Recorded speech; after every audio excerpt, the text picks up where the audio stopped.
She trained for glory and adoration, her black belt a ticket to respect. She worked for survival, carrying trophies no one here would recognize.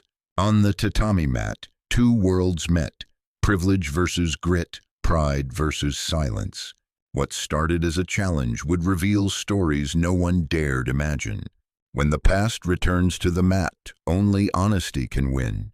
Watch till the end. The outcome is more than a score. The polished wooden floor of the Walker family's private sports club shone beneath the harsh LED lights, perfectly reflecting the tension that charged the air. Vera Walker, the club manager, had worked for weeks organizing this charity event, a karate demonstration meant to blend community goodwill with just the right touch of celebrity spectacle. Wealthy parents sipped green tea by the windows. Children shuffled on the mats in fresh white GI. In the center of it all was Zoe Walker, heiress, influencer, and the freshly minted black belt everyone was here to see. From the first bow, Zoe made sure all eyes were on her. She moved smoothly through katas, precise and determined, her tailored GI embroidered with gold thread kanji. Laughter rippled among her friends as she executed high kicks. Parents snapped photos, local news captured every move for tomorrow's social page. For Zoe, this was more than a performance. It was proof of her power, her right to be respected. But what Zoe didn't realize, as she basked in applause, was that she wasn't the only one here with a story written on the mat. Aisha Carter, tall, broad-shouldered, her dark curls tucked under a scarf, was a shadow on the edge of the room, wiping down benches and organizing equipment trays.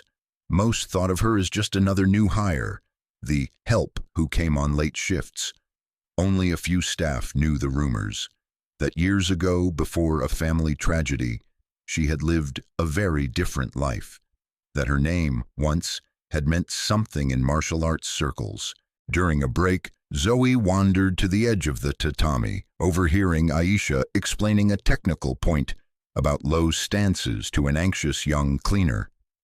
"If your center is off, no amount of strength will save you," Aisha told him, her tone gentle but direct. Zoe's internal alarms flared. Was this maid correcting technique at her event, at her club? Smiling tightly, she interjected, "Since you clearly know so much, how about you join me for a quick round? Let's give everyone a little action." The invitation was meant to be casual, a gentle flex of her social power. But the word spread instantly. Phones came out. Zoe's crew cheered, hungry for drama. Aisha hesitated, used to fading out, but the room was closing in. A few staff nodded encouragement, others shot worried glances. They'd heard that Zoe, when slighted, played to win. Feeling the expectations settle on her, Aisha gave a respectful bow. Around them, the crowd thinned into a hush. The referee, an old friend of the Walker family, looked surprised but motioned them center. Zoe grinned, already envisioning the reels for her story. Rich girl humbles tough maid. She launched the bout with an elegant, aggressive sweep. Aisha sidestepped, absorbing the momentum, her face unreadable. Zoe pressed, footwork fast, punches sharp. But as the seconds ticked by, the tone of the match shifted. Zoe's attacks met not fear or inexperience, but practiced defense and effortless poise. By the first minute, the audience grew tense. Aisha responded with calm precision, parrying blows with the kind of grace that comes only from hard, lonely hours on real mats, where title and status meant little. Zoe hesitated for a fraction of a second. Aisha's eyes didn't show challenge or anger, only focus. When Zoe attempted a spinning kick, a signature move that always earned her applause, Aisha's hands flashed. In a single fluid motion, she caught Zoe's balance and guided her gently, but undeniably, to the floor. Enough to prove a point, not enough to harm. The silence was total. Zoe flushed, leaping up, glancing at her father among the onlookers. "Where did you learn that?" she blurted. Aisha bowed again, stepping back, her voice quiet. From a world where you don't fight for applause, you fight to keep standing. As the sounds of the club filled back in, first giggles, then murmurs, then a ripple of stunned respect, one thing was certain. This was no ordinary match, and neither woman would leave the tatami unchanged. For Zoe, a perfect life had just cracked. For Aisha, a door long sealed behind her past had slipped open just a little.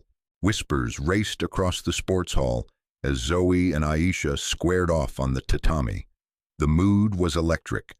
Phone cameras raised, club regulars nudging each other, waiting for a spectacle. Zoe's friends clustered together, sure their star would sparkle.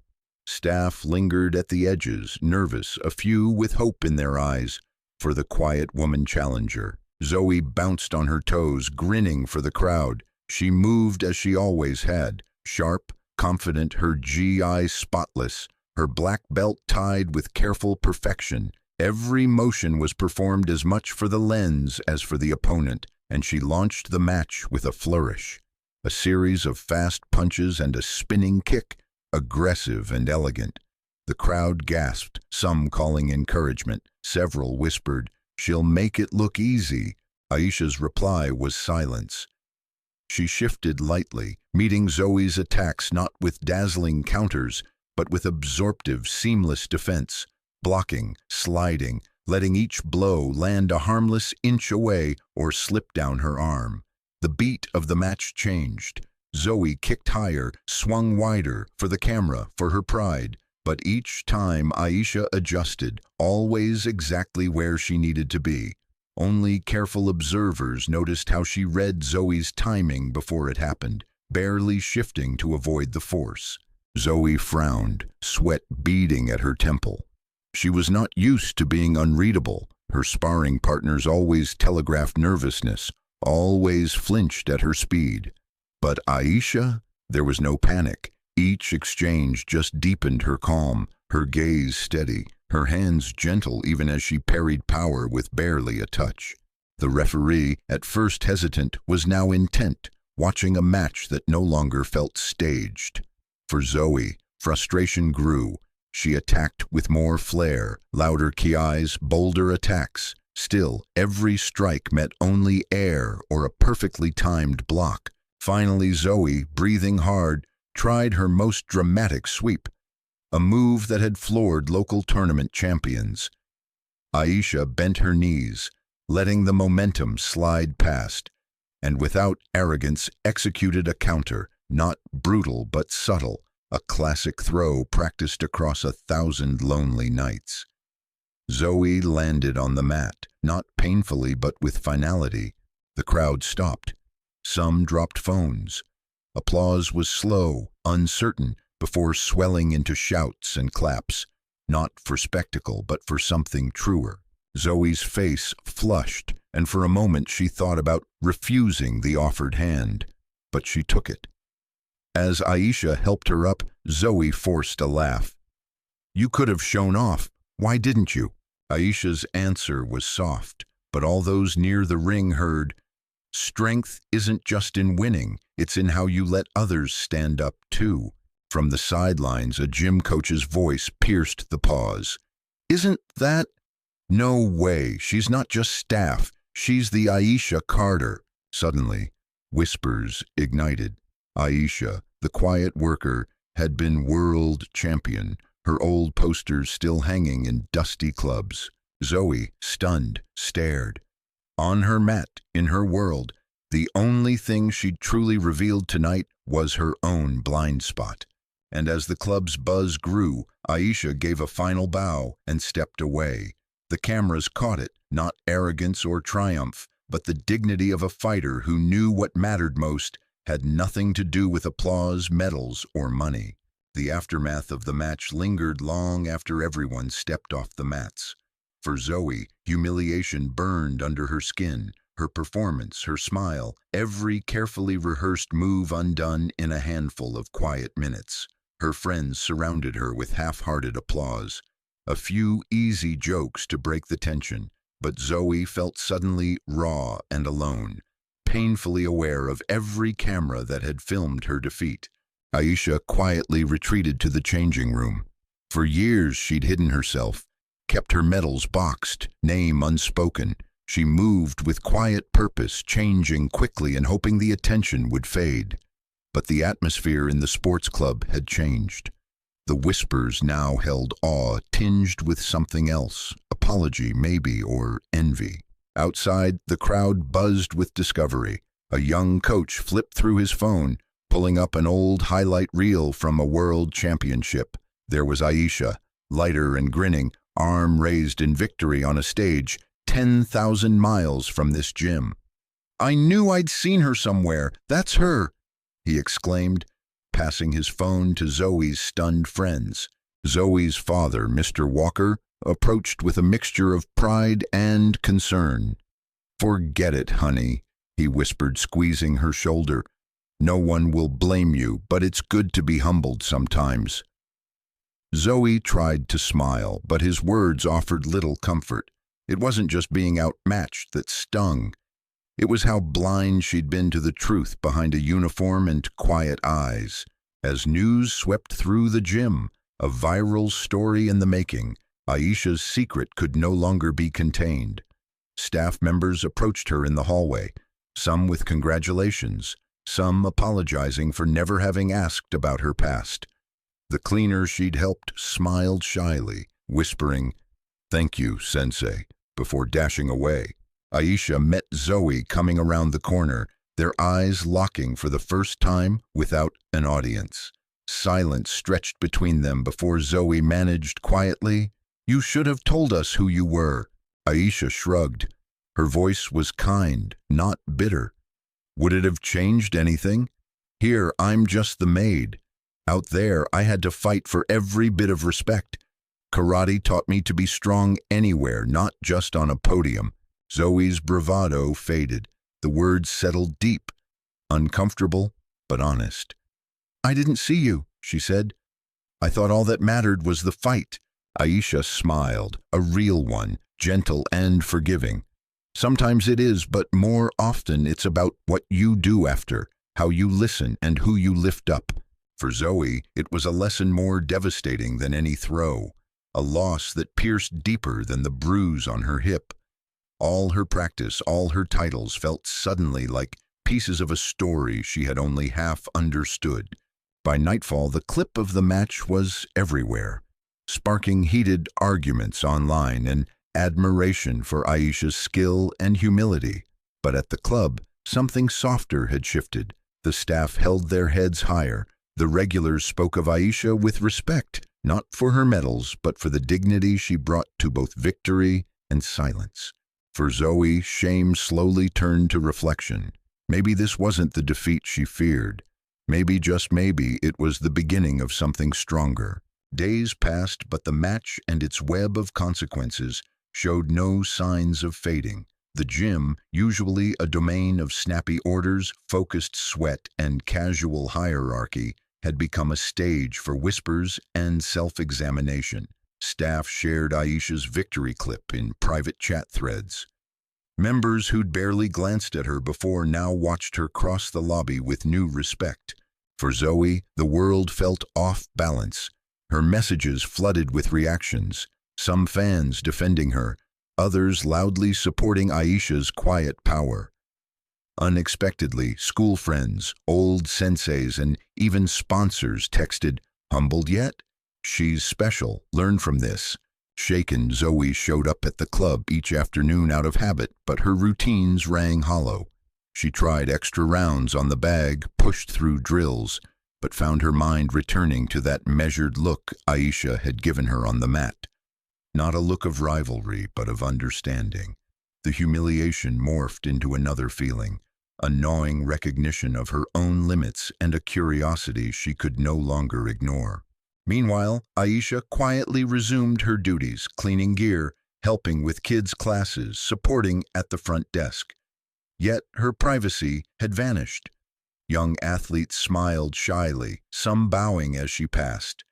Parents whispered, the maintenance team offered support. The junior coaches lined up for advice on basic stances. Still, Aisha stayed humble, gently deflecting the newfound attention. Inside, the old ache pulsed. She never wanted to be the center for spectacle, only for the chance to matter beyond her uniform. On Thursday, the gym was nearly empty at closing. Zoe lingered in the changing room, nervously rehearsing what she'd say. She found Aisha in the shadowed corner of the tatami, tying up spare belts. The moment stretched. Both felt the weight of the past and future. "I've never really lost before," Zoe admitted at last. Quiet, shoulders slumped. Not the star or heiress, but a kid searching for ground. "Not like that, not real loss. I used karate for pride, applause, maybe even to hide from being alone. But you fought for something else. I'm sorry for what I brought here." Aisha considered her, then sat down, offering a patch of floor. "We all fight to be seen," she replied softly. "Sometimes pride is a shield. But when you take the armor off, you can hear what's behind the noise." Their conversation laid bare what no match could. Stories of fathers and absence, of grief and stubborn hope, of what it meant to wear different uniforms in the same city. Aisha spoke of leaving sport when her mother died, of the responsibility that swallowed her medals, of the invisible battles cleaning houses to send her siblings to school. Zoe shared her fears of failing expectations, of loneliness in rooms full of admirers, of how easily strength can curve into cruelty. That night, the cool air in the gym softened around them. The mat beneath wasn't just a platform for blows, it was a place for new trust. By the time the janitor turned off the lights, Zoe and Aisha left together, a little more honest, the distance between them shrinking at last. Word spread among the staff the next morning that the quiet woman and the once triumphant star had been seen talking, not fighting. Some, at first incredulous, slowly grew hopeful. Maybe what started as a contest could lead to something greater than a trophy or a viral clip. Maybe together they could break the biggest wall of all, the space between, filled at last with understanding. News of the reconciliation between Zoe and Aisha sent quiet ripples across the entire club. Where a fight had once divided staff and members, a cautious hope now grew. Could two women so different in background and standing truly turn rivalry into something stronger? In the days that followed their late-night talk, Zoe kept her promise. She returned to the tatami, not as a star, but as a student and friend. Aisha, still humble, still reticent about her title, agreed to train with her, but only if Zoe would listen, not just perform. They trained after hours when the busy noise gave way to slow breaths and the subtle slap of bare feet on mats. At first, Zoe struggled with humility. She wanted to impress, to erase her shame with perfect kicks and elegant forms. But Aisha was patient, guiding each move, gently reminding her that mastery was not in spectacle, but in grounding, feeling where pain and fear hid, building strength on respect, not pride. Their practice attracted attention. Kids from the youth classes lingered to watch. Junior instructors joined in for spare drills or stayed to ask shy questions. Parents celebrated the unlikely pairing, seeing in them a quiet revolution. Lessons on camaraderie and character that no trophy could deliver. One Saturday, Zoe arrived early to find Aisha preparing a new sign on the gym wall. "Strength begins when you leave comparison behind." Zoe smiled, and for the first time, meant it. She offered to help Aisha launch a weekend self-defense program for young girls, kids who, like Aisha once was, faced bullies or worse with only their wits for armor. The launch was electric. The club, once a stage for privilege and polish, buzzed with diverse faces and laughter. Aisha led the warm-ups, her instructions gentle and clear, her power never domineering. Zoe assisted, showing less and learning more with each passing drill. They swapped stories as they taught, how it felt to be overlooked, to be boxed in, to finally stand tall in your true skin. Over the weeks, their partnership deepened. Zoe came to understand the roots of Aisha's discipline and calm, the years spent caring for family, sacrificing dreams. For Aisha, Zoe's openness, a willingness to step back, admit weakness, listen, meant more than any apology.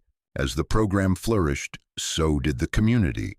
Staff and club regulars volunteered to support new students from less privileged backgrounds. The gossip changed. People whispered now not about the fight, but about the atmosphere of trust, warmth, and possibility growing from its aftermath. The club's board asked Aisha to help design new outreach programs.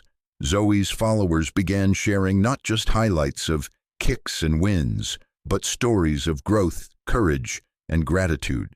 Local press came to see what could happen when status bent before empathy, when a viral spectacle became the seed for hope. One afternoon, as class ended, a small girl shyly presented both women with a drawing. Two figures on the tatami, holding hands, the words "real heroes" beneath. Aisha and Zoe, once rivals, smiled in recognition. The fight was never about the winner. It was always about building something that could last far longer than a bruise or a trophy.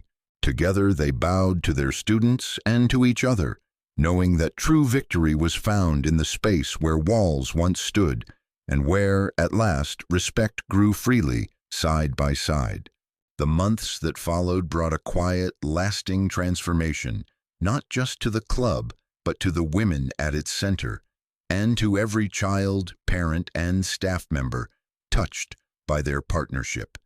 The self-defense program grew into a Saturday tradition.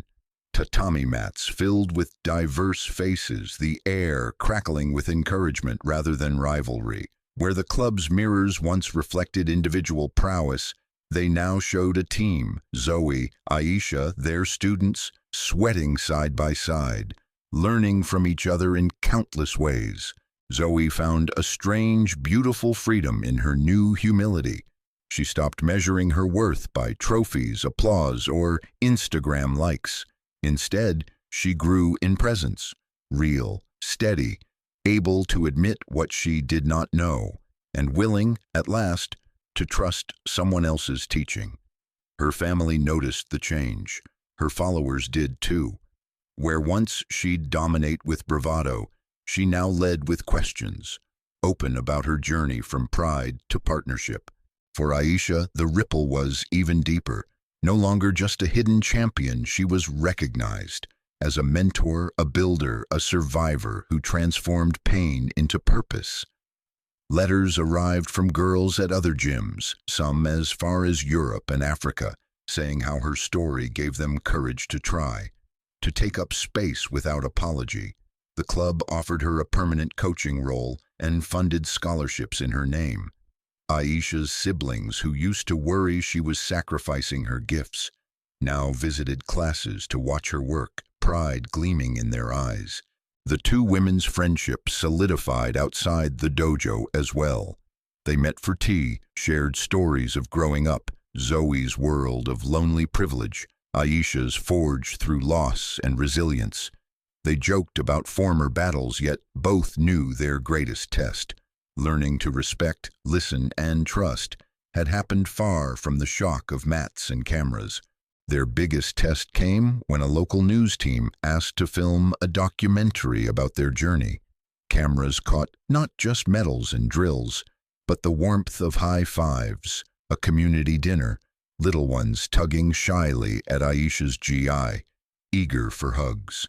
When asked what winning meant now, Zoe answered, "Facing myself." When Aisha was asked if she regretted stepping out of the shadows, she smiled. "Only that I didn't do it sooner, because you can't be brave if you're hiding." At the club's year-end championship, Zoe and Aisha stood together to present trophies, not just for victory, but for perseverance, kindness, and team spirit. The loudest cheers weren't for the fastest or strongest, but for the girls who lifted each other up after every fall. When the day was done and the gym's lights dimmed, Aisha and Zoe stood alone on the tatami. They bowed, not as rivals but as co-teachers, each in her own way a champion. The plaques and belts might tarnish with time, but both women knew the club, their city, and each child who stepped into their circle would carry the lesson much longer. True strength isn't in domination, but in respect, resilience, and the courage to let down your guard. And as the doors closed, laughter and gratitude echoing into the evening, the invisible wall was gone for good, replaced by a bridge built, one moment, one bow, and one act of grace at a time.